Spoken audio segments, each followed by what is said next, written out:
Part B, the strongest recorded earthquake in Canada struck Haida Gwaii off the coast of BC in 1949. It has a Richter reading of 8.1, so that's on the Richter scale. How many times as great as the amplitude of the standard earthquake was its actual amplitude? So we're looking for the amplitude of that earthquake. I wrote down the formula since it's up here in the question. It's a little bit hard to see all of that. So it's up there. So I just wrote it down here for us to plug some numbers in. So now we're solving for A, the variable, and we're given M as 8.1.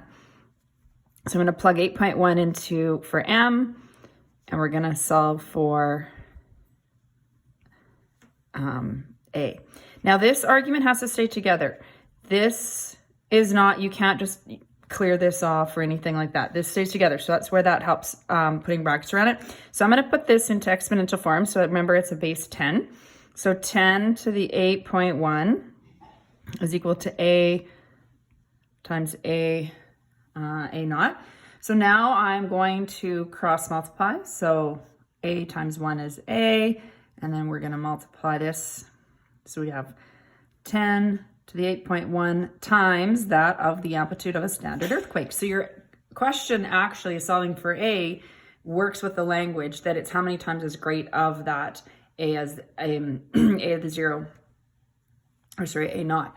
So this means that it was 10 to the 8.1 times the amplitude of a standard earthquake.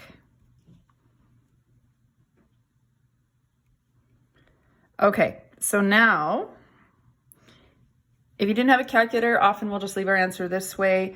If it was 10 to the 8, you know you put 8 zeros after that, but otherwise, now that you have a decimal, if you put that in your calculator and you put 10 to the exponent 8.1, you would get 125,892,541.2 times the standard earthquake amplitude.